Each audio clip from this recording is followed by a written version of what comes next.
Chile con su cielo azulado, con su campo de flores bordado, con ese mar que tranquilo lo baña, nos promete un futuro y un presente esplendor, sobre todo en el ámbito del turismo sostenible.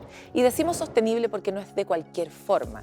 Si ese turismo destruye las comunidades o el entorno y el medio ambiente, entonces ese desarrollo no será uno que permita irradiar a los territorios donde se desempeña. Las tareas en esta materia son enormes porque a pesar de que es un sector que podría ser gigante en nuestro país, todavía parece que ni desde el presupuesto ni desde las políticas públicas nos lo hemos tomado demasiado en serio.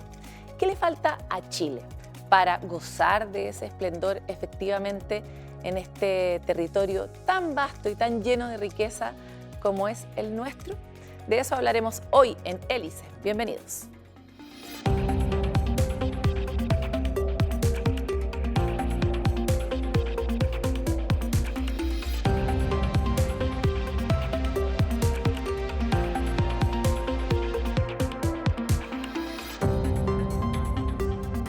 Bueno, comenzamos con la primera etapa de Hélice, que como ustedes saben, busca conocer un poco desde dónde mira el mundo cada uno de nuestros invitados. Y hoy vamos a hablar de este tema apasionante, que es una de las grandes vocaciones de nuestro país, básicamente porque tenemos, tal como tenemos cobre, tenemos una riqueza en paisajes, en territorios, en diversidad cultural, que Chile cada vez más está poniendo en valor, y por eso hoy queremos hablar sobre las posibilidades futuras de este escenario. Estamos con Mónica Salaquet, presidenta ejecutiva de la Federación de Empresas de Turismo de Chile. Muchas gracias por estar aquí, Mónica. Muchas gracias por la invitación. Rafael Sánchez, académico de Geografía de la Universidad Católica, que además se ha dedicado a estudiar este tema en particular. Muchas gracias por estar aquí. Gracias a ustedes por la invitación. Y también estamos con Jorge Moller, director del programa de la TAM del Consejo Global de Turismo Sostenible. Muchas gracias por estar aquí. Muchas gracias también por la invitación. Ya, yo les quiero contar que Hélice tiene una dimensión lúdica, porque ¿qué seríamos sin jugar un poco? Y por eso les vamos a mostrar una serie de conceptos acá en esta pantalla. La idea es que ustedes elijan uno desde donde quieren hablar o que les parece particularmente relevante en la posición en la que están hoy día para mirar el asunto del turismo. Y parto contigo, Mónica. Patrimonio. ¿Por qué patrimonio? Porque creo que la industria turística es eso, poner en valor tu patrimonio natural y tu patrimonio cultural. Y es ahí donde Chile tiene grandes oportunidades. Rafael. Gentrificación. ¿Por qué? Porque el turismo también tiene un lado que a veces es un poco negativo y la gentrificación es una de las consecuencias de sobreexplotar ciertos territorios. ¿Puedes decir qué es gentrificación? Gentrificación, en palabras simples, es el reemplazo de un grupo socioeconómico por otro que tiene un ingreso mayor que él. Entonces se desplaza. ¿En serio? Yo habría pensado que era como más gente en el mismo lugar. Pero en este caso... No, es simplemente el reemplazo. Yo estoy Mira. en un lugar, en una ciudad, y ahí un grupo socioeconómico reemplaza a otro y ese grupo tiene mayor ingreso. Mira, excelente. Entonces, o sea, no sé si es excelente. Vamos a hablar de eso, de hecho. ¿Cuál es el tuyo? Yo me quedo con innovación. Yo creo que en Chile tenemos un desafío en el área del turismo de innovar en la forma que hacemos las cosas para agregar más valor. Es un desafío grande para este país y en alguna forma vamos avanzando hacia eso. Mónica, quisiera volver contigo y tu selección sobre patrimonio y es, tal vez fuimos premiados con demasiadas bendiciones en Chile. Tenemos efectivamente muchos recursos y tenemos muchas vocaciones productivas y hemos visto que hoy, particularmente, si nosotros queremos poner en valor y cuidar nuestro patrimonio, tal vez hay cosas que no vamos a poder seguir haciendo o que vamos a tener que priorizar el patrimonio sobre otras. Estoy pensando, por ejemplo, en industrias eólicas en ciertos sectores. O sea, si es súper importante nuestro patrimonio natural y nuestro patrimonio como ciudad, vamos a poner un montón de hélices, etcétera. ¿Cómo ves tú la coexistencia entre cuidar el patrimonio y desarrollarnos en otros ámbitos? A ver, efectivamente yo creo que ese es uno de los grandes desafíos que tenemos como país, pero sobre todo comprender, y yo siempre hago esa invitación, es que Chile necesita la exportación de cobre, necesita desarrollar la salmonicultura, necesita desarrollar otros sectores productivos, así como también el turismo es un sector económico productivo que le genera y que tiene grandes oportunidades al país de desarrollar. Entonces, el desafío que tenemos es cómo convivimos y nos respetamos estas distintas industrias en los diferentes territorios. Nosotros desde FEDETUR incluso hemos impulsado algunas acciones como la que hemos hecho en Aysén, cómo Aysén hoy día puede venderse como un destino de donde se pescan los salmones que el mundo consume en sus hogares. Es un poco lo que pasó con el enoturismo. Hoy día se ha desarrollado el enoturismo como un producto tremendamente exitoso que ofrece Chile, pero nace precisamente de esas millones de botellas que Chile exporta. Entonces creo que por ahí es donde tenemos que empezar a encontrar puntos de convergencia en los distintos territorios, entendiendo que Chile necesita diversificar su matriz productiva y no que unos anulen a otros. Vamos a volver sobre este punto, es importante, interesante también que ustedes vayan viendo qué les parecen sus posiciones desde los distintos lugares, pero Rafael, quería volver contigo porque gentrificación entonces es sinónimo de desplazamiento. Sí, eso en palabras simples. Es un fenómeno urbano que ocurre en las áreas centrales, en general ocurre en las áreas centrales, y también se está llevando, se puede hablar de gentrificación turística. Hay algunos especialistas que no están muy de acuerdo, pero básicamente es el mismo fenómeno que ocurre en lugares que tienen alta concentración de personas que van a visitarlas. Ya, y dame un ejemplo en Chile de gentrificación.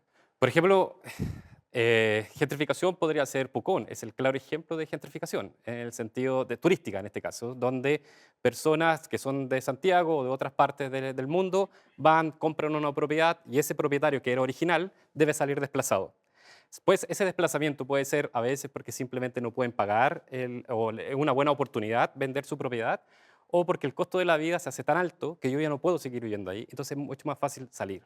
Entonces, la gentrificación no necesariamente es una consecuencia cuando se hacen mal las cosas, porque si se hacen bien las cosas, se puede hacer bastante compatible, tal como dice Mónica, las distintas actividades. En este caso, una persona que trabaja o vive en una ciudad no tiene por qué verse afectado por otra actividad, que es la actividad turística, y que lo saca finalmente de su grupo social. Claro, pero difícil manejar el mercado, ¿verdad? O sea, Es en muy términos difícil. de cómo tú puedes controlar la subida de los precios o efectivamente que empiecen a producirse todas estas fuerzas que finalmente te expulsan por tu propia voluntad, pero te pueden expulsar de tu Sí, por territorio. supuesto que la gentrificación, el turismo es una causa más, no es el culpable de ese proceso, sino que es algo mucho mayor, que es el desarrollador inmobiliario el que considera que ese lugar es atractivo. Puede ser el turismo el que lo cause o puede ser otra actividad. En el caso de Santiago no es turismo el que genera procesos de gentrificación, sino que simplemente el interés por ganar más en un lugar que parece atractivo como dentro del mercado inmobiliario. Jorge, quisiera, cuando uno piensa en turismo, piensa en algo que no tiene demasiada innovación. Porque uno se imagina que la persona va, te lleva el guía, te muestra la cosa, ¿no? ¿Qué es innovación en turismo? Dame un ejemplo. Yo creo que es la forma en que, precisamente como dices tú, es la forma en que se da esa experiencia. Yo creo que tiene que ver un poco en cómo cambiamos el relato, cómo cambiamos la gastronomía, cómo cambiamos la invitación a que te quieras venir a pasar unos días distintos en mi lugar, cómo cambiamos ese vínculo con la comunidad, cómo cambiamos la experiencia al final, cómo pasamos de algo que viene siendo implementado hace mucho tiempo de la misma forma a entender el mercado. Primero, es súper importante entender que la demanda exige innovación. Y segundo, de muchas cosas que están en el territorio que yo no las veo y no las pongo en valor. Significa agregar valor. Y para eso hay que salir un poquito de lo tradicional, hay que arriesgarse un poco y hay que mostrar una forma diferente de seducir, tanto para el visitante y también para mi comunidad. O sea, Que la comunidad tome ese orgullo de pertenencia, ¿no es cierto?, sobre lo que Es tiene. aprender a volver a contar las historias, tal vez. El relato tiene mucho que ver en esto. Tiene que ver el relato y el silencio también. Es la combinación de una experiencia hecha en que cautive a esa persona y no tiene tanto que ver la infraestructura. Yo siento que al final los seres humanos muchas veces no necesitamos tanta infraestructura Sobre para todo en sentir turismo y turismo que naturaleza, así es. ¿no? La infraestructura la puso en este país, bendecido Dios, hace mucho tiempo. Solo hay que interpretar y saber hacer un guión seductor para quien nos visita. Vamos a volver sobre todos estos temas en el siguiente bloque. Los quiero dejar a ustedes invitados a mantener esta conversación porque, como se habrán dado cuenta, vamos a tener muchos sabores. Es una conversación que tiene que ver con el desarrollo de Chile, con sus vocaciones productivas y sus posibilidades de crecer, pero también con esa reflexión que venimos masticando mucho en Hélice, que es ¿de qué manera queremos crecer? ¿Con qué bordes? ¿Y cómo nos ponemos de acuerdo cuando todo es finalmente limitado? Los recursos son escasos, el territorio es limitado y todos queremos participar de él. Y por último, esta cosa tal vez más sutil, pero como los humanos somos seres de historias, es bien razonable pensar en cómo volvemos a contar la historia de nuestro país para que sea uno que tenga más valor hacia afuera y deje más desarrollo hacia adentro. Volvemos en Hélice en el siguiente bloque.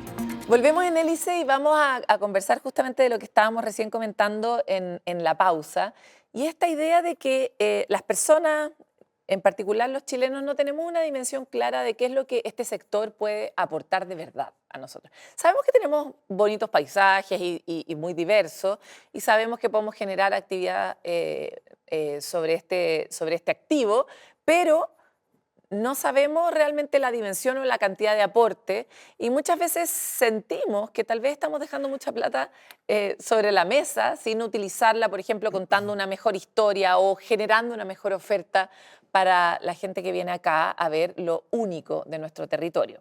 Y entonces quisiera volver sobre ese punto con ustedes, como ¿coinciden ustedes, comparten ustedes la impresión de que tenemos una cierta ceguera de valoración del mundo del turismo, Mónica? A ver, definitivamente, y nosotros hoy día desde FEDETUR, ese es parte de nuestro propósito. ¿Cómo logramos ir internalizando en quienes toman las decisiones en nuestro país que acá hay un sector económico que genera una cadena virtuosa para Chile? O sea, en Chile hablamos hace años de la importancia de descentralizar. Acá hay una industria que te invita a la descentralización y que es una oportunidad para las personas en distintas comunas del país se queden en su comuna y así se retenga el talento en todas las regiones. Es una inyección a la economía local. O sea, definitivamente es un gran generador de empleo. O sea, esta es una industria que hoy día genera aproximadamente 650.000 empleos. Entonces, pero no se la comprende como tal. Y te das cuenta de eso, Paloma, en la falta de políticas públicas que tenemos, en la falta de presupuesto que tenemos, en cómo los servicios públicos están al debe. Y yo lo que he podido percibir es que quizás tenemos que de alguna manera pelear contra una cultura donde el chileno siempre nos hemos entendido como exportador de materias primas. Y aquí estamos hablando de exportar un servicio. De exportar una experiencia. Entonces, una experiencia, y eso nos cuesta comprender. Rafael, quisiera saber cómo coincide, o sea, cómo coexiste la posibilidad de aprovechar nuestras oportunidades, de desarrollar a un grupo de personas, de ofrecer más alternativas de desarrollo, con esta presión de la que hablábamos anteriormente en el primer bloque, que probablemente si en un lugar se vuelve famoso y empieza a haber más plata, va a llegar más gente y esa gente probablemente va a desplazar a los que están ahí. ¿Conoces tú algún caso en el que esta tensión que se produce en el mundo del turismo se haya resuelto de buena manera, como cuidando a los locales y recibiendo a los que vienen? Particularmente, hay muchos casos que en el fondo uno podría decir que son exitosos, pero en realidad tendrías que ver a quién fue el exitoso, quién fue realmente el que beneficiado por esa actividad turística. Y yo creo que el problema en Chile en sí es que no existe planificación. No existe una valoración sobre la planificación. O sea, independiente de la actividad turística que estamos haciendo, independiente de la actividad, en Chile no valoramos ni la planificación territorial ni el ordenamiento territorial. Entonces, esa sería la clave. ¿No la valoramos o no la sabemos hacer? ¿Cuál es tu juicio? No se valora. La planificación finalmente es cumplir con una ley. La ley dice que hay que hacer una serie de planes en diferentes materias, pero la mayoría de los planes son indicativos. O sea, solamente digo, mira, me gustaría que hiciera eso. El mismo plan de tour, el plan de desarrollo turístico, es indicativo. Él me dice, mira, aquí sería posible hacer esto, pero no me obliga a nada. Entonces, eso no es... se toma en serio. No se toma en serio. Entonces, finalmente, eso lleva a que yo no me puedo adelantar a las problemáticas. Yo puedo saber si ya ha pasado en muchas partes del mundo. Yo sé si yo coloco acá un lugar atractivo y lo quiero vender, va a llegar mucha gente. Bueno, yo sé las consecuencias que va a generar. Si yo tengo una planificación, yo me puedo adelantar. Puedo a esa tomar situación. medidas. Puedo tomar medidas para evitar que esas cosas sucedan. O sea, la planificación ha sido el secreto de los casos de éxito donde pueden coexistir las personas antiguas con las nuevas personas en otros ejemplos de desarrollo turístico en el Sí, mundo. mira, los clásicos ejemplos, por ejemplo, Austria, donde yo hice mi doctorado, ellos producen dos cosas, energía y turismo.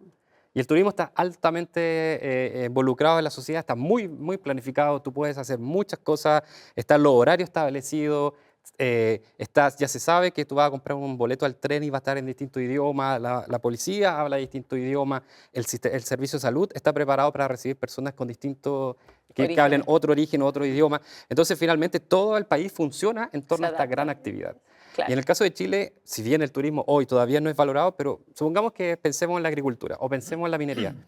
El país completo tampoco funciona en torno a la minería ni a la agricultura. O sea, cada uno, en el fondo, finalmente actúa de manera individual. Claro, entonces Chile espera identidad que con por nada. espontaneidad se ordenen las cosas, por espontaneidad no sucedan situaciones de riesgo, por espontaneidad.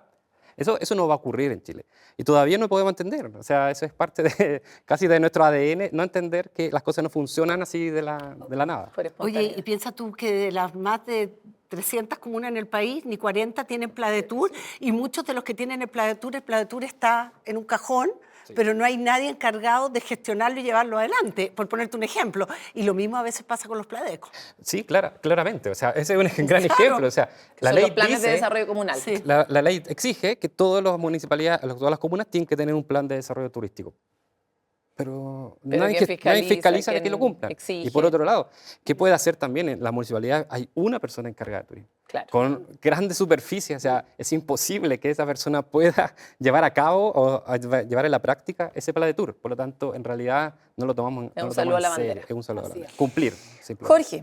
Jorge, durante nuestra pausa, hablábamos también sobre el rol que puede jugar el turismo, por ejemplo, en la construcción de cohesión social, en el desarrollo de incluso suena grandilocuente, pero en la construcción de la paz. Y me encantaría saber cuál es tu aproximación a esa declaración, porque si hay algo que requerimos hoy día en el mundo y atendiendo hacia dónde va y las fuerzas que lo están moviendo, es construir cohesión social y paz, que tal vez otras industrias les cuesta mucho más, citando, por ejemplo, a la misma industria salmonera que tú mencionabas al inicio. Entonces, ¿qué opinas?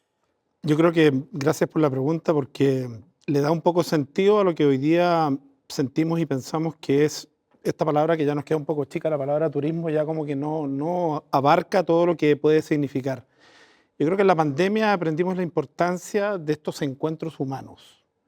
Hoy día, al menos yo, hablo más que de turismo, hablo de encuentros humanos. Creo que la gente al final puede tomar muchas fotografías de una linda cascada, las ve una vez al año con suerte, pero no va a olvidar nunca esa comunidad que lo recibió, ese mate que se tomó en la Patagonia o esa conversación que tuvo con el guía camino a algún lugar.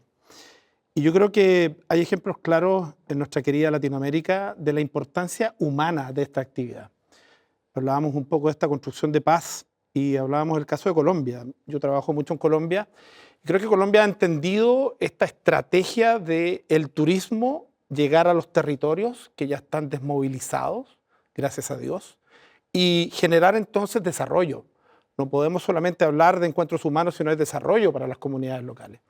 Y creo que al final esta paz, este encuentro humano, este conocer tu cultura, tiene que ver con procesos y con una humanos salida maravillosos. productiva, además. Y con una salida productiva que además debe ser sostenible, proyectada en el tiempo, y además con territorios que estuvieron bloqueados por muchos años. Me tocó bajar un río en Colombia, el río Pato, que es una maravilla, que nadie lo había bajado prácticamente, estaba en el segundo año de desarrollo, y sentirte allí, que ese escenario, por los propios actores antiguos, ¿no es cierto?, de la guerrilla, que hoy día son guías de turismo y que con orgullo muestran su territorio, es una experiencia humana increíble. Esa reconversión es increíble y creo que Chile tiene mucho que aprender de eso. Nosotros quizás no vemos aquellas cosas que están alterando nuestra paz en nuestro país y siento que tenemos que prestar atención y la industria o el desarrollo más humano que llega para asistir a ese cambio es sin duda el turismo sostenible. Sabes que el ejemplo que estabas dando me recordó, me tocó ir a Costa Rica, a una comunidad que estaba en una cuenca de agua. Lo digo porque el agua es otra fuente de conflicto, pero también cuando hay agua y el agua se distribuye adecuadamente, hay paz.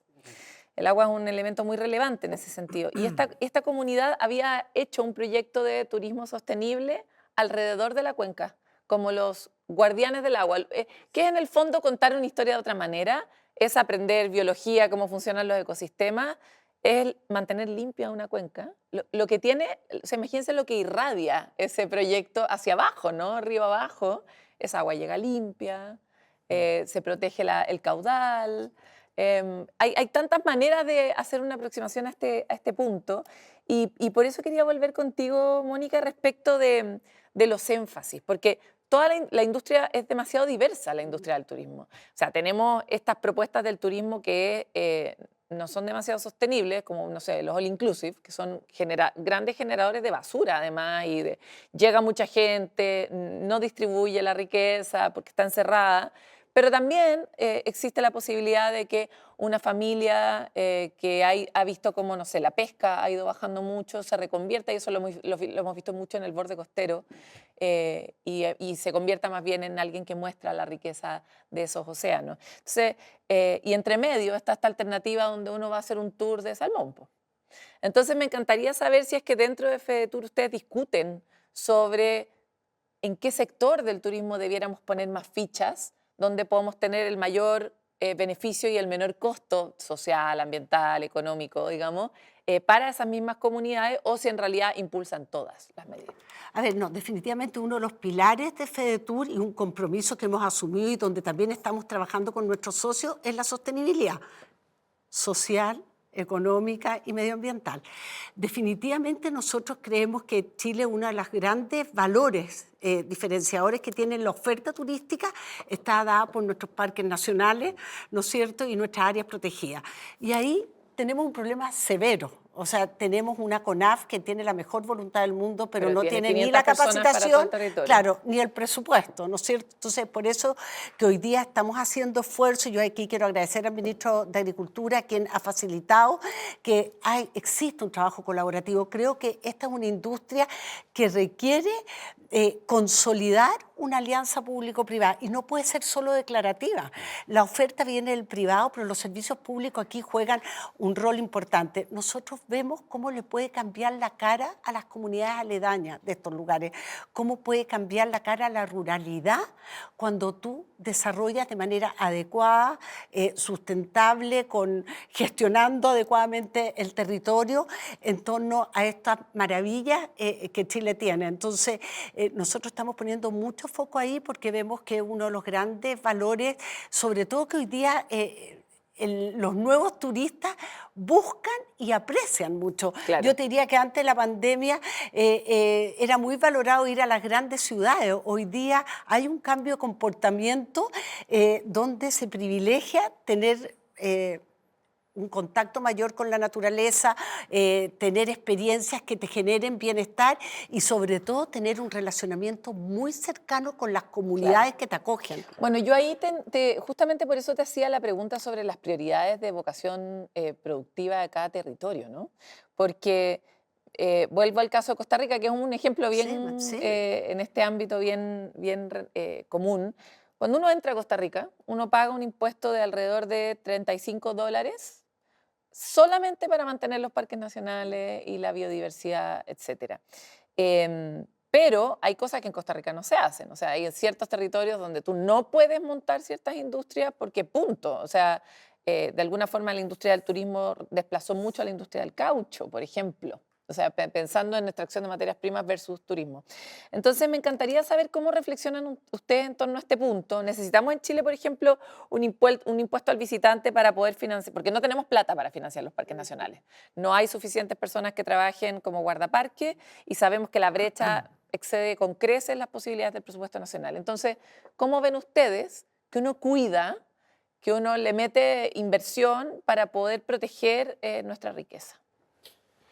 El que quiera, Sí, colega, mira, el caso de Costa Rica es súper interesante, pero tiene un par de diferencias con Chile que son gravitantes. Primero, es un país que optó por la desmilitarización, palabra difícil, y por lo tanto tiene un presupuesto asociado ahí al manejo del destino importante. Y lo segundo, tiene el mercado a muy poca distancia. El mercado norteamericano, canadiense, Estados Unidos, que aprecia mucho este tipo de paisajes, cultura en cierta medida. Creo que Chile tiene mucho más cultura que mucho más. compartir. Y viva, no la Mucho más. necesitamos ir a ver. Está a 3 a un horas, museo. pero Sí. ellos quedan a 3 horas de Costa Rica. Está muy Sí, cerca del mercado y es un país que optó por una vocación transversal de sostenibilidad. Y es un país que optó hace 70 años. así es. O sea, es que también la Entonces, cosa del plazo en Chile hay un es como que tiempo determinado y que no tiene que coexistir con la minería, lo forestal, lo ganadero, etc. Entonces se dedicaron al turismo y dijeron, preparémonos para nosotros mismos y para el mercado que lo tenemos cerca. Se capacitaron y se marketearon. Ojo con la comunicación, que en esto es fundamental, la promoción, en cómo tú proyectas un país. Y ahí yo quería agregar un tema. No sacamos nada con tener planificación si no tenemos una promoción idónea a la planificación. Tienen que conversar mucho mejor esas dos cosas. Cuando tú promueves un país y no está planificado, invitas a cenar más gente de la que cabe. Y ahí ocurren procesos como gentrificación, la pérdida de la identidad, y todos estos cánceres que estamos sufriendo de repente por estar permanentemente promocionando sin entender cuánta gente y cuándo queremos recibirla. Y yo creo que ahí Costa Rica ha hecho una batalla maravillosa de posicionar un país alineada. donde te invita a... En Chile todavía nos falta mucho para invitarte a vivir una experiencia sostenible en nuestro país. Y ser consecuente con eso, ¿no es cierto? Porque podemos invitar, pero al final tienes que tenerlo desarrollado en el país. Costa Rica invita y es. Y hay otros países que también lo están siguiendo. Yo creo que Chile tiene que tomar ese camino a desarrollarnos internamente muy sosteniblemente, porque es nuestra vocación. Y segundo, a invitarte a Además que cuidar. es una marca que tenemos en otras industrias también. O sea, Así tampoco es. sería una locura Sí, tomar claro. ese camino. ¿Qué opinas? Mira, yo estoy muy de acuerdo, ¿cierto? Pero yo creo que hay una situación. El cobrar siempre parece como el más fácil. Así, le cobramos, entonces vamos a ocupar esa plata. Sí, yo creo que hay que pensar en el caso de Costa Rica, si bien la mayoría... Pero no de- solo cobran, también Pero, por pagan. ejemplo, la mayoría de los emprendimientos, claro, para entrar al parque tiene emprendimiento, pero eso también hace que algunos puedan ingresar y otros no puedan ingresar. Eso también, el pago, también en el fondo no democratiza tampoco el acceso a las áreas verdes. En el caso de Chile, si bien Costa Rica es un caso excepcional, la mayor cantidad de áreas verdes de Chile son públicas, no son privadas como en Costa Rica. Costa Rica es exitoso, pero en el fondo también no es el Estado, en el fondo, el que tiene todos los parques nacionales, son privados. Entonces, los pero parques tienen un más precio exitosos diferenciado los y los nacionales de parques los más demás. exitosos, más famosos de Costa Rica, que tienen más marketing, son los privados. Entonces, también yo creo que lo que hay que buscar en una manera, tal como decía Mónica, es cómo aunar y qué decidir. Decidir finalmente a dónde vamos a apostar. En el caso de Chile, le gustan las cosas a corto plazo. Necesito dinero a corto plazo. Pero yo creo que es cosa de conversar, decir, ¿sabes qué? ¿Lo vamos a hacer? ¿No lo vamos a hacer? O definitivamente no lo hagamos a media. O definitivamente nos vamos al turismo, porque en realidad no lo consideramos algo tan atractivo, por lo tanto nos vamos a seguir apostando a exportar manzana y cobre. O hacemos de verdad y conversamos y vamos a hacer, ¿sabes qué? Vamos a ser equilibrados algunas de las cosas. Oye, porque pero hoy día hacerlo en serio. nosotros tenemos ejemplos en Chile de parques privados que son un ejemplo. O sea, claro. el Tricao, por ejemplo. Claro, es un el ejemplo. Futangue, tenemos uno. O el Pero vuelo claro, entonces la Constitución. pregunta es ¿por qué no lo Resulta, podemos sí. hacer, ¿no es cierto?, en combinación con el sector público? Y ahí necesitamos planes de manejo, infraestructura habilitante. O sea, hay un trabajo que se puede hacer. Sí. Pero ahí de nuevo falta entre voluntad y convicción. Sí, eso es voluntad. Vamos a volver sobre estos temas y les voy a dejar planteada una pregunta para la pausa que lo ha hecho bien Imagen de Chile. Volvemos en unos minutos en Hélice. Volvemos en Hélice y quiero tomarlo desde la pregunta que les dejé hecha, porque este relato hacia afuera, que definitivamente necesita una consistencia hacia adentro, ha estado a lo largo de los años y en todos los gobiernos a cargo de Imagen de Chile. Que además es un órgano que no funciona como todos los órganos del Estado en el sentido de que busca un nivel de representación bastante transversal, tiene unos directorios integrados, pero ha tenido rutas simplemente como una total inexperta, medio como rebuscadas, ¿no? A veces jugamos mucho a, por ejemplo, turismo productivo, en otros momentos bastante a los parques nacionales, pero no sé si ha habido convicción en el mensaje o qué nos ha faltado para que eso sea más exitoso, o es solo que adentro no cumplimos con lo que prometemos afuera. ¿Quién quiere tomar esta varita? Mónica tiene cara. A ver, a mí me tocó mucho incluso trabajar de manera coordinado, tratar de que fuera coordinado con Imagen País. Yo aquí quiero ser bien justa. Imagen País es una entidad que tiene muy poco presupuesto, es una entidad que lamentablemente cada vez que cambia de gobierno, la persona que llega a dirigirla como que quiere reinventar el relato. Y eso es un problema. Indudablemente eso nos ha quitado la oportunidad de tener consistencia en el tiempo. En el caso del turismo, a mí me tocó, cuando me tocó liderar la cartera, ver la falta de coordinación que existía entre Sernatur y Imagen País. Hoy día sé que se está haciendo Ordenando. mayores esfuerzos, pero y en su minuto también, a mí me tocó trabajar con Constanza Sea y logramos, pero eso ha dependido siempre De la de persona la que está voluntad ahí. de las personas que estemos. Entonces nos falta una institucionalidad, porque O esto una tiene política que, a largo plazo. claro, traspasar a la persona, o sea, no si yo me llevo bien contigo o no, sino que esto tiene que haber un trabajo coordinado, consistente en el tiempo. Entonces, si tú me preguntas, efectivamente está al debe, pero por muchos motivos. Y nuevamente te das cuenta ahí que no se ve como prioridad el marketing del país afuera. Esa es la percepción que tengo.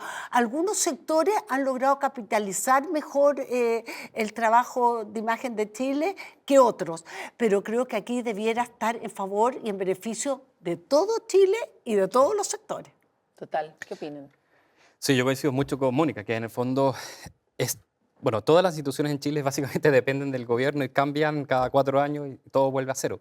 Pero también retomaría un punto anterior. Si 40 comunas de las 300 que tenemos tienen recién un Pladetur, ni siquiera internamente tenemos una imagen de lo que queremos ser. O sea, aquí vas al punto de Jorge, como no somos Claro. tampoco consistentes. Claro, ¿cómo me proyecto al exterior si finalmente internamente no es finalmente lo que yo creo? Entonces, claro, por eso se va a producir una especie yo creo que de duda, ¿qué es lo que está proyectando Imagen Chile? ¿Qué es lo que internamente? Porque Imagen Chile proyecta algo que quizás no me representa al de la comunidad, al que va a ser finalmente el Hay operario. una brecha ahí. Entonces, claro, hay una brecha, hay una diferencia. Entonces, yo creo que hay que trabajar en ambos lados, proyectando también Chile al exterior, pero también trabajando internamente y generar nuestra propia imagen y convencernos de qué podemos ofrecerle a los demás. Jorge. Yo creo que aquí hay un desafío gigante que tiene que ver con una palabra que nos cuesta en este país mucho, que es identidad. ¿Quiénes somos? ¿A qué te invito?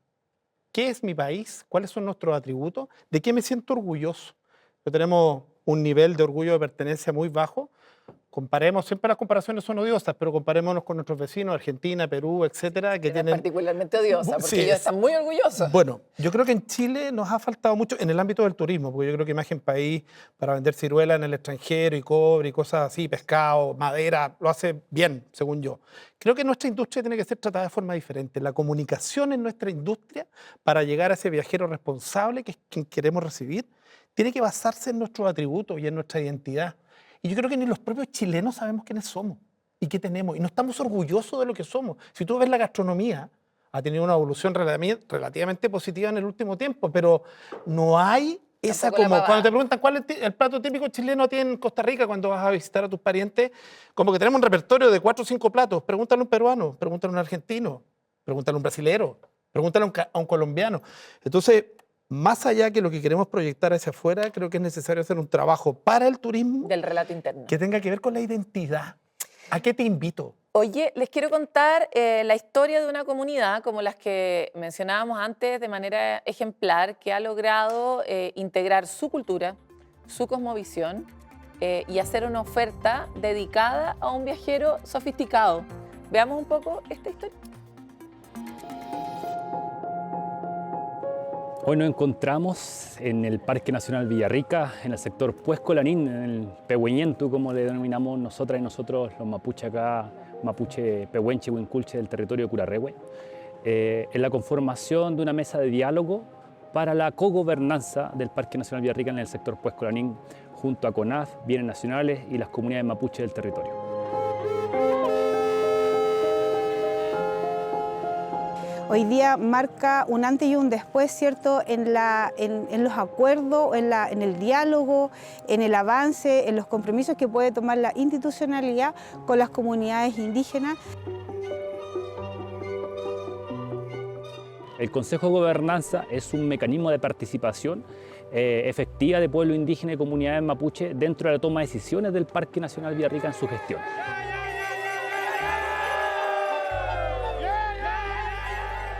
Los acuerdos son cuidar y proteger nuestro medio ambiente. Nosotros necesitamos que sea cuidado por nosotros, por los mapuches. Y hoy día nosotros sentimos que esto ya va a ser nuevamente nuestro. Nos encontramos en un parque nacional con muy poca gestión para la conservación y creemos que con este consejo podemos mejorar no solamente el manejo del área protegida, sino también con una pertinencia intercultural, mapuche y propia. Que nunca antes se había visto. Siempre habíamos querido tener este espacio, pero no siempre se había dado la oportunidad. Uno de los mensajes que queremos transmitir es que las comunidades y pueblos logren avanzar en el reconocimiento de sus derechos territoriales en zonas que hoy día son conservadas y donde hoy día está gran parte de la biodiversidad, donde está nuestra medicina, donde está nuestro sitio de significación cultural más importante, y debemos sustancialmente lograr el reconocimiento y nuestra participación en la toma de decisiones de lo que se hace aquí. Por supuesto que acá hay un elemento, bueno, podemos ver por simplemente la historia que hay muchas verticales. Está la primera vertical, que es una zona que ya estaba protegida, pero que tenemos el problema que tú mencionabas al inicio, Mónica, que nosotros designamos zonas protegidas y no tenemos cómo protegerlas. Pero aquí hay una comunidad que está interesada desde sus ancestros en proteger ese lugar y que le puede además, en la interconexión entre su cultura y el territorio, que es milenaria, agregar valor a esa visita y a esa historia de una persona que viene a ver, en este caso, una belleza natural y se encuentra también con una riqueza cultural, que es algo también muy propio de nuestro país, a diferencia de otros, como mencionabas tú, Jorge. Entonces, me encantaría entrar un poco en esas otras dimensiones de beneficio, puede ser en este caso o en los otros que hemos citado, que tiene como impacto inesperado tal vez o no tan evidente el turismo sostenible. ¿Cómo ustedes han visto que eso impacta en los territorios? No sé, ya sea en sus dimensiones ambientales, en sus dimensiones sociales. Antes de que empezáramos a grabar hablábamos del impacto también en la educación de la comunidad. Hay comunidades que se han empobrecido mucho porque su vocación productiva se fue y que de pronto gracias al turismo, no sé, tienen que aprender biología para poder narrar su entorno.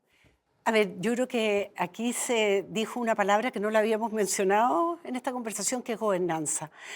Definitivamente, por lo menos la experiencia que he tenido, que cuando se logra construir gobernanza, se puede avanzar. Y es importante, porque, por ejemplo, este grupo de personas reciben el parque y todo. ¿Qué horarios abre el parque? Ahí tiene que conversar también con la oferta hotelera que está cercana. ¿Qué pasa con los restaurantes? ¿Qué pasa, como tú dices, con la población? Porque ¿qué es lo que nosotros debiéramos esperar? Que todos fuéramos anfitriones, ¿o no? Entonces ahí necesitas educar. Por ejemplo, yo también he visto intentos interesantes en Cerro Castillo, donde en su momento el alcalde se propuso entregarle a todos los alumnos que salen de la escuela de Cerro Castillo herramientas para que ellos puedan ser los guías de esta maravilla que tienen ahí, que cada día está llegando más visitantes. Entonces, y aquí se habla del Consejo de Gobernanza. Yo creo que eso es fundamental, pero no puede ser solo una declaración. Y en esa gobernanza tienen que participar todos los actores. Ese es el desafío. Y cuando tú tienes a las comunidades, al sector público, porque necesitas también servicios públicos, y a la oferta privada, se pueden hacer avances relevantes. Rafael, tú hablabas mucho de la política pública. Bueno, ya quedó claro que no planificamos nada y que si lo hiciéramos también deberíamos impulsar ciertas políticas públicas que fueran en beneficio de estos propósitos más a largo plazo. ¿Cuáles son políticas públicas que tal vez las hemos hecho bien y que tú destacarías o cuáles son algunas que nos faltan? Yo creo que políticas públicas. Recién yo tomo el concepto de Mónica, antes de pasar a responder tu pregunta. Yo creo que estamos recién aprendiendo a hacer gobernanza, en el sentido de el parque desde arriba hacia abajo se determinó dónde iba a ser parque y ahora tengo que hacer algo que sea desde abajo hacia arriba, de manera que integrar a todos los actores. Entonces, yo creo que ahí es algo que estamos aprendiendo. Sí, en política que haya funcionado, es difícil la pregunta. Ahora pensar en... Claro, es difícil comenzar a pensar ahora que haya resultado. Pero si no una que te guste, pues una que deberíamos tener.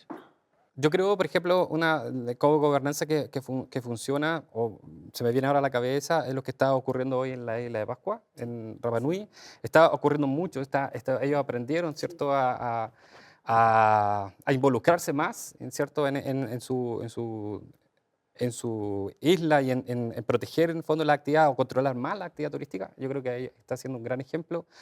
Sewell también era un gran ejemplo de una mina que pertenece a Codelco, pero se lo entrega básicamente también a que se pueda con las comunidades trabajar de manera muy cercana. Entonces, hay iniciativas que son pequeñas, que quizás el impacto uno puede decir es muy ínfimo para la extensión que tiene Chile, pero también es un aprendizaje. O sea, tengo que aprender a confiar. Yo creo que algo que estaba tocando Mónica y que es algo que quizás no se dijo en el video, es la confianza. La gobernanza solo existe si genero confianza. Y en Chile tenemos, en los últimos años, una crisis de la confianza. Entonces, yo no voy a confiar en la CONAF, porque no me va a poner ciertas reglas. Yo no voy a confiar en la comunidad indígena, porque en el fondo CONAF va a decir, me va a poner ciertas reglas. No voy a confiar en los operarios, en los restaurantes, en el Estado. Entonces, finalmente, lo que tenemos que generar también es una confianza en distintas instituciones y a nivel de país. O sea, también estaba hablando Jorge, ¿cierto? De ¿cuál es nuestra identidad? Bueno, nuestra identidad también tiene que partir por cómo confiamos en el otro.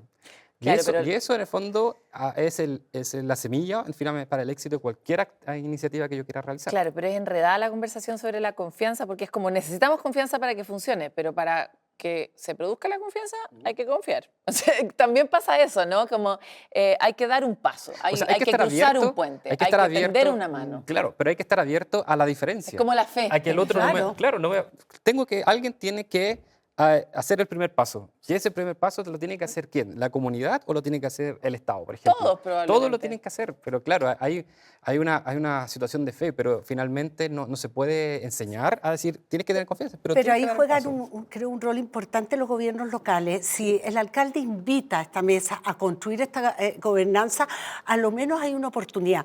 Porque yo respeto y cuido lo que conozco. Sí. Muchas veces estamos llenos de estereotipos, ¿no es cierto?, y de barreras que generan percepciones erradas. Entonces, cuando se generan estos espacios de conversación, empiezas a encontrar que hay muchos puntos comunes de donde se puede empezar a construir. Hay que invitar antes de que quede la escoba, eso sí, porque lo que De pasó en todas la maneras. Pascua más bien tuvo que ver con una crisis, ¿no? Fue ¿Qué la opinas pandemia, tú? básicamente. Agradezco el video. Creo que es una realidad que estamos viviendo en muchos lugares, que la conservación hoy día es un desafío para nuestro país. Yo soy partidario que la conservación sin desarrollo sostenible es una utopía.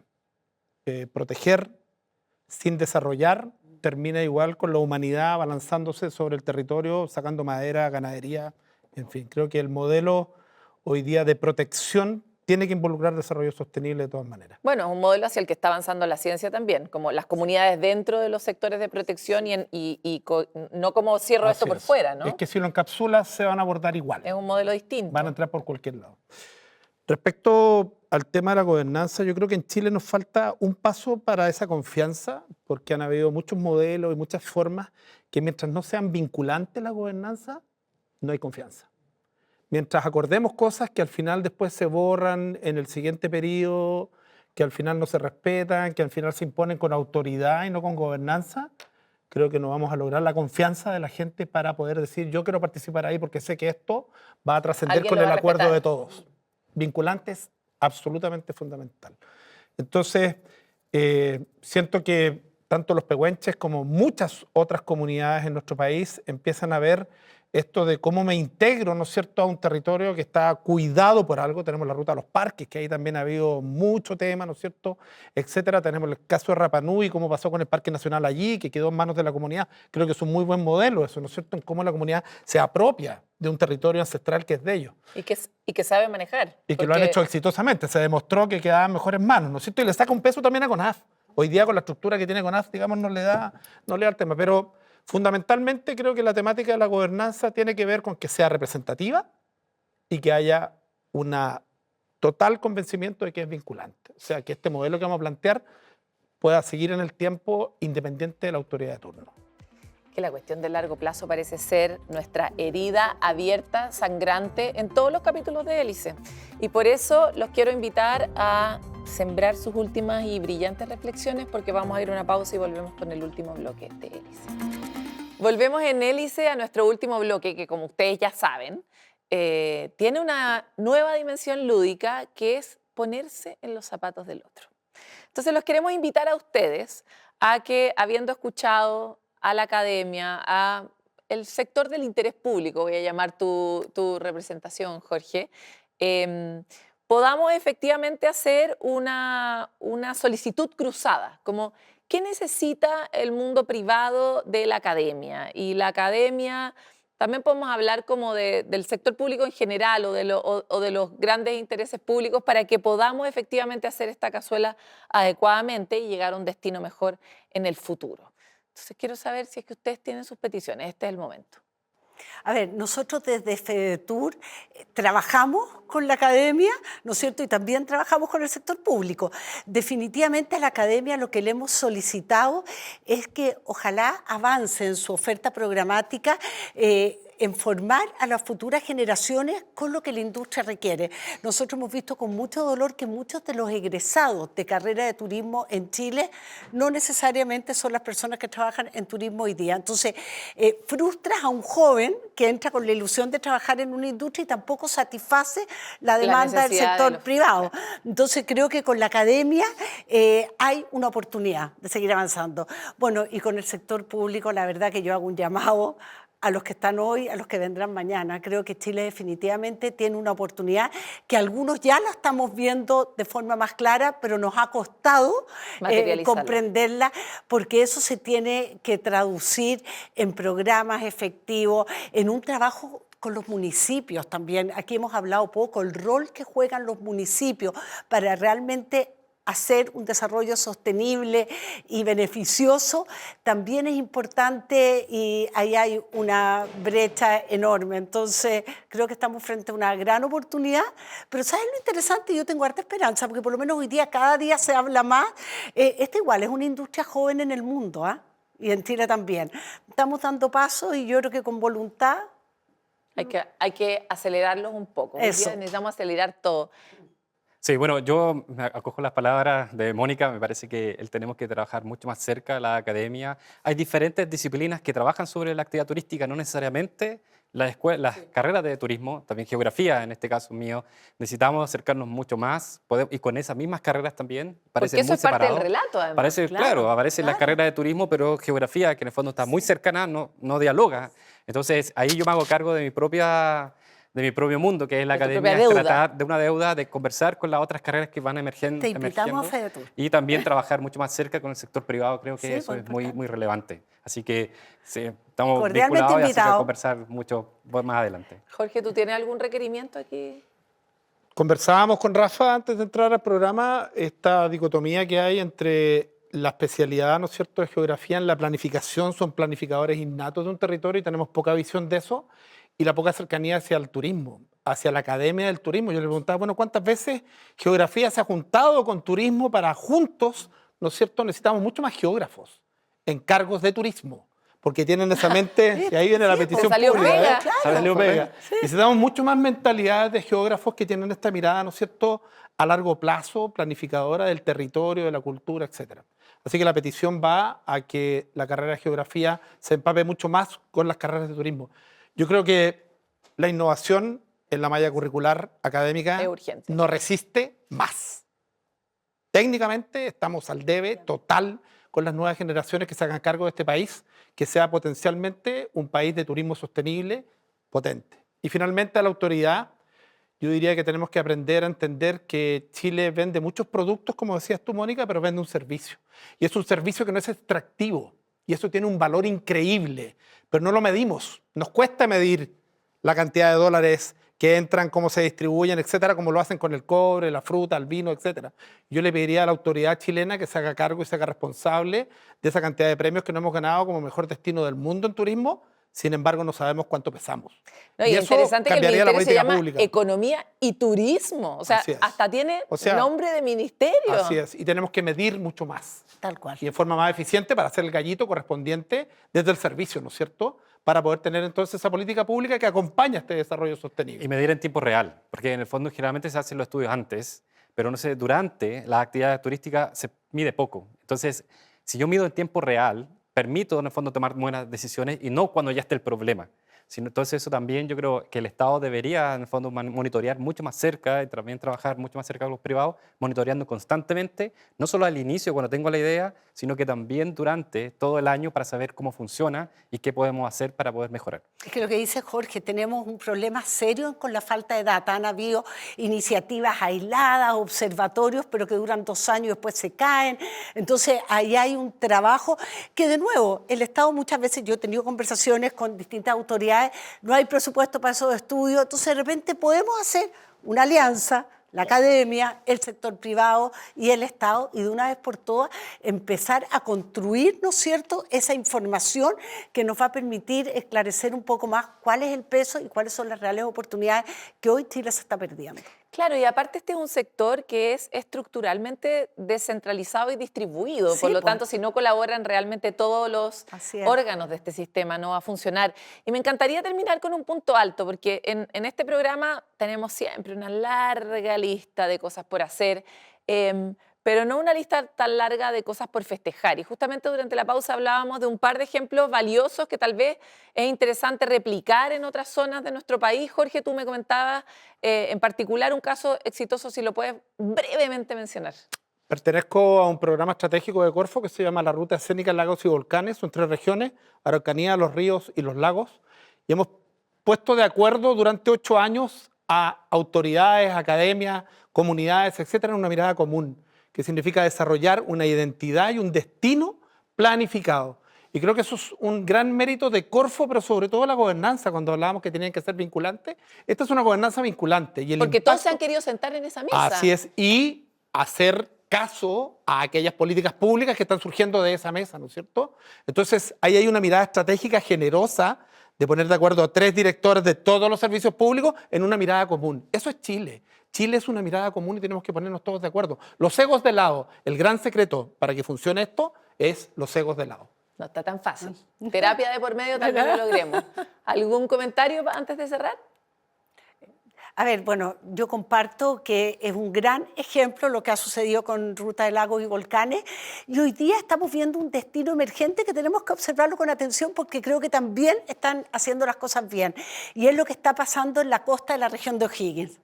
Es muy emergente, pero ahí hay mucha fuerza, se están organizando y creo que nos va a dar grandes sorpresas. También es una región donde hoy día están llegando surfistas de todo el mundo, tiene muy cerca la oferta no turística. Tiene cerca una oferta vitivinícola, o sea, si uno Bueno, y integra ahí ese tenemos circuito, una oportunidad como país. Tú sabes que eso es lo que ha vendido Portugal.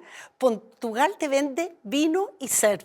Y nosotros en la región de O'Higgins tenemos ambos productos y hoy día están empezando a conversar, así que yo espero que dentro de algún tiempo ahí veamos otro ejemplo tan exitoso como el que tú has podido participar, Jorge. Hay muchos casos exitosos, dijimos antes de Rapa Nui, pero yo quisiera rescatar a los funcionarios de los gobiernos locales, de las municipalidades, que están encargados del turismo. Ellos tienen toda la voluntad, no tienen los recursos, no tienen muchas veces son solos. pero cuando están en este circuito Cuando están en este funcionan, circuito ¿no? funciona. Entonces yo creo que también ahí hay una semilla muy importante que uno tiene que ir, tanto de la academia como también el FEDETUR u otras instituciones, a ayudar a esas personas, porque quieren en el fondo hacer algo por su comunidad y por lo tanto yo creo que ahí hay algo que nosotros podemos ocupar, una persona que se quiere dedicar al 100% por el turismo y que en el fondo no podemos perder porque básicamente no le dan los recursos o nadie lo atiende. Así que yo me sacaría el sombrero frente a los que están encargados de turismo de cada una de las comunas de Chile. Es bien importante que nuestra lección sistemática en este programa es que juntos la cosa funciona, que hay que colaborar para poder avanzar, que el desarrollo es fruto de un sistema que se organiza, que la mirada de largo plazo tenemos que en algún momento tenerla, porque recuperarla sería una patudez. Nos cuesta en Chile tener mirada de largo plazo. Hay ciertos ejemplos muy particulares donde ha habido políticas de Estado, pero eso es algo que necesitamos si es que queremos alcanzar el sueño de un desarrollo sostenible. Le quiero agradecer a los 3 por esta conversación.